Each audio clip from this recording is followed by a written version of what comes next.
I tried to go to the self-harm clinic the other day, and I couldn't even get to the door because people kept cutting in line. It's pretty inconsiderate, right?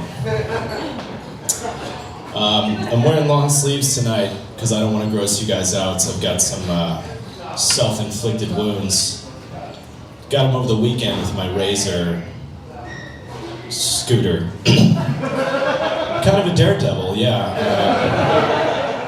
I was trying to jump over my cat. With my next cat, I think I'm just going to use rollerblades.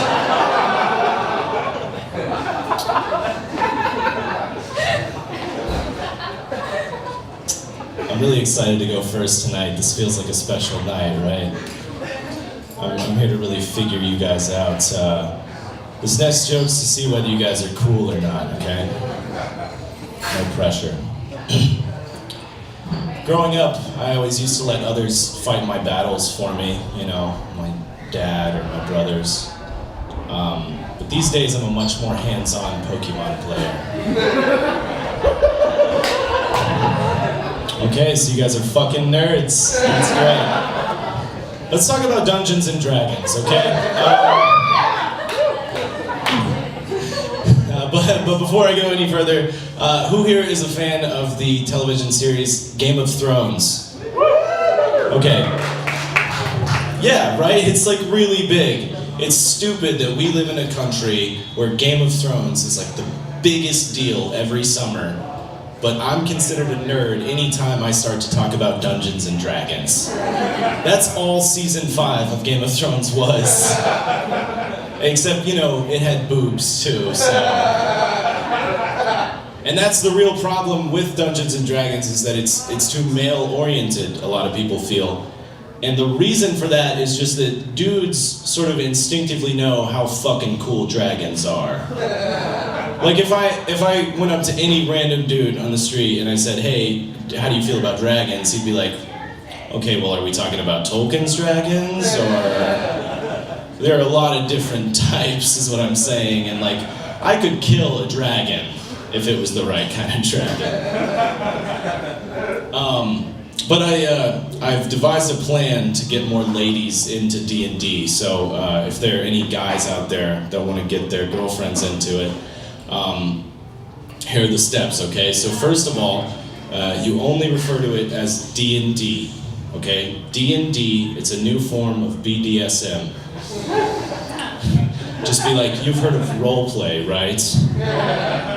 Well, this is like an intense tabletop version of that. And she's like, okay, I think I could do it on a tabletop.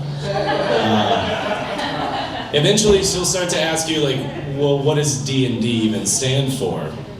And that's pretty easy. First D is dungeons, okay? That's pretty kinky. So she'll get into that. But what about the second D? It's drag. And she's like, did you say Dungeons and Drugs? Yeah, Dungeons and Drugs is pretty much what I do with my friends every Monday night. Oh man. Let's see. You guys like porn? Yeah. Cool. What if I didn't have a joke about porn? I just got you to answer that question. I watch my pornography for the plot, right? There's something magical about the plot in most pornos, because like, there has to be, to explain why two strangers meet, and then 30 seconds to a minute later, one is in the other's mouth, you know? And some people complain about bad acting in porn, and I love bad acting because it sort of helps tell that story. Like, oh, these are just two really dumb people.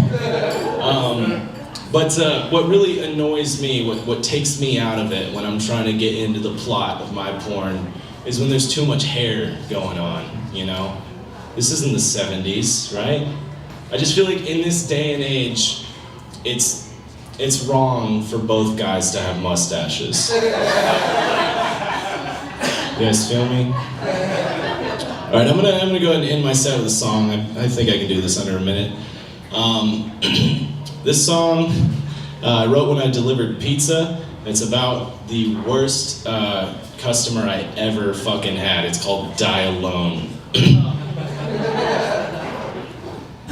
One day you're gonna die. Do you wanna die alone? You're just a sack of shit and you don't deserve a home. Wouldn't your motel room make such a lovely grave? Fuck you, fuck your money, smoke your lungs away. And I hope that you enjoy your free pizza. And I hope it's your last meal before you go. I hope you choke when the cheese clogs up your throat. And I helped you die alone. Hey, thanks guys.